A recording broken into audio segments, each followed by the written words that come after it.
Métodos de estudio de la psicología. Para recolectar datos de manera sistemática y objetiva, los psicólogos también van a utilizar una variedad de métodos de investigación. Por lo tanto, si hablamos de métodos, ¿qué es un método? El método es un conjunto de procedimientos. Estos procedimientos están formulados de manera organizada, de manera lógica, y hay secuencia, y este investigador va a tener que seguir para alcanzar los objetivos de su investigación. La psicología va a basarse también en métodos, va a utilizar métodos en el desarrollo de la investigación que está realizando.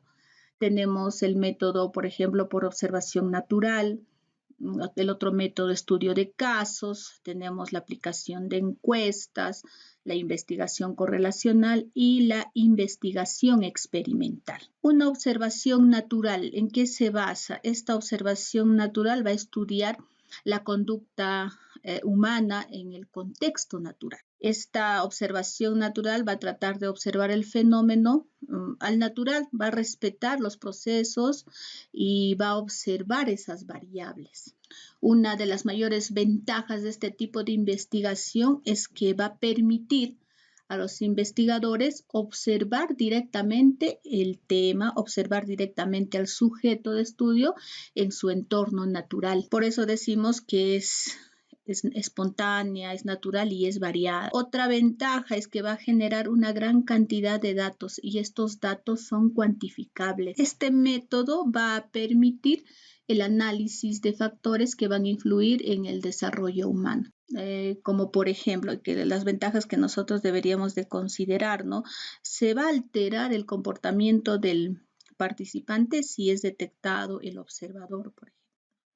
Otra desventaja es que las personas pueden tratar de comportarse de cierta manera con el fin de cumplir con las expectativas que tiene el investigador. ¿Qué utiliza la observación natural para recopilar sus datos? Vamos a encontrar un recuento de recuentos, es decir, que el observador anota cuándo y cuántas veces se produjeron ciertos comportamientos. Va a utilizar la narrativa de observadores, es decir, que el observador puede tomar notas durante la sesión y luego volver más tarde para tratar de recopilar datos y luego discernir los patrones de comportamiento, ¿no?, de estas notas.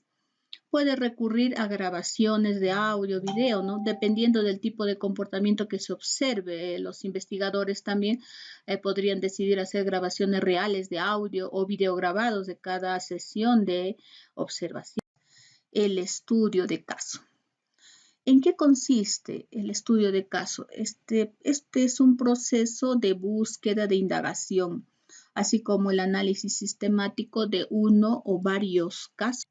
Ahora, en el ámbito de la psicología, este suele estar relacionado con la investigación, por ejemplo, de enfermedades, trastornos o alteraciones mentales a través del estudio de las personas que las padecen. ¿Qué características puede presentar un estudio de casos? Veamos cada una de ellas. Estas son particularistas. Esto significa que solamente abarca una realidad o un tema específico, ¿no? Otra característica son descriptivos. Al finalizar un estudio de caso, vamos a obtener una descripción exhaustiva y cualitativa de una situación o condición específica, ¿no?, que son heurísticos. El concepto heurístico va a significar hallar o descubrir alguna cosa. En el estudio de caso podemos descubrir nuevos aspectos de un tema específico o confirmar aquello que ya sabemos, ¿no? Otra característica es que son inductivos. Es decir, ¿no?, basándonos en un razonamiento inductivo, podemos elaborar hipótesis y hallar nuevas relaciones a partir de uno o varios casos concretos. Los objetivos. Una de ellas es elaborar una o varias hipótesis. Otro objetivo es confirmar la hipótesis o teorías ya existentes. También, ¿no?, describir y registrar los hechos. Presenta o sigue ciertas fases de estudio, como por ejemplo, ¿no?, en primer lugar se selecciona el caso, se va a elaborar preguntas, se va a localizar las fuentes, se va a recopilar los datos, se va a analizar, se va a interpretar la información y los resultados y al final se va a elaborar un informe. Es la encuesta. Encuesta consiste en observar, en obtener información de las personas encuestadas, ¿no? Mediante el uso de cuestionarios. Estos cuestionarios pues están diseñados de forma previa y son precisos. Y estas encuestas pueden generar gran cantidad de información que sea útil, una información enriquecedora, ¿no? Para que el investigador pueda seguir con su trabajo. ¿Cuáles son las ventajas que va a presentar esta encuesta? Empecemos por las desventajas, ¿no? Si el cuestionario se construye y se administra de manera errónea, podría afectar los estudios realizados. Es más, si los participantes mienten, sus respuestas van a alterar el resultado y haciéndolo inexacto. Es decir, se va contaminando, ¿no? La encuesta que se les está presentando. Es por ello que la encuesta debe ser anónima. Es una de sus desventajas. Otra de las desventajas es que si no se utiliza un muestreo aleatorio al seleccionar a los participantes, los resultados se podrían ver sesgados. En cuanto a las ventajas que puede presentar, van a recolectar grandes cantidades de datos y en un tiempo mínimo. Va a contribuir de esa manera a que el resultado de la investigación o el análisis psicológico sea más rápido. Otra ventaja es que el costo es menor respecto a otros métodos. Otro es que se crean y administran muy rápido y fácilmente, ¿no? Usando, por ejemplo, software ahora que hay para las encuestas. La información que se recibe y que se recaba es muy amplia.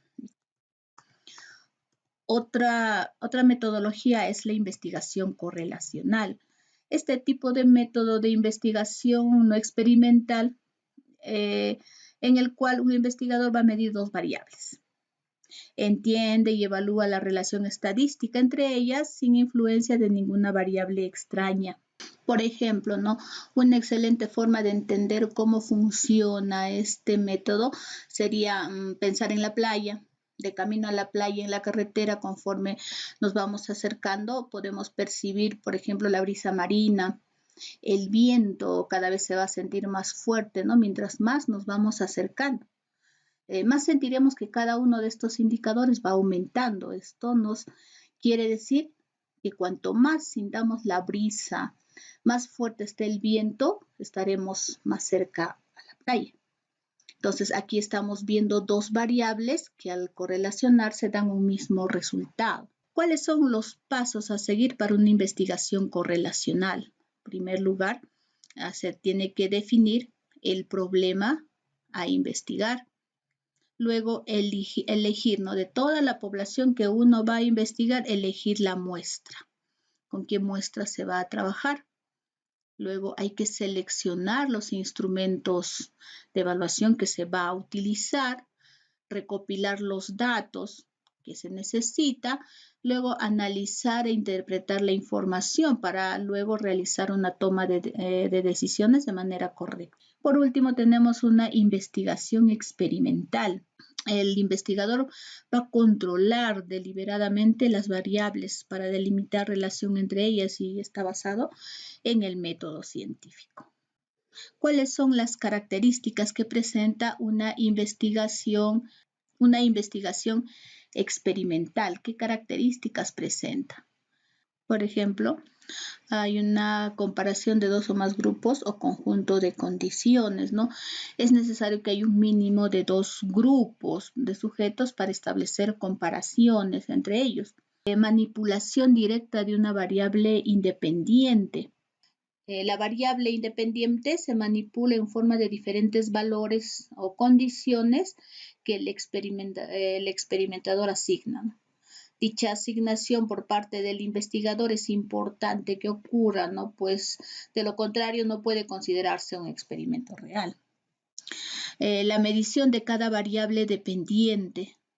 Deben poder asignarse valores numéricos a las variables dependientes. Si el resultado de la investigación no puede ser medido ni cuantificado de este modo, difícilmente hablaremos de una investigación experimental, ¿no? Referencias bibliográficas.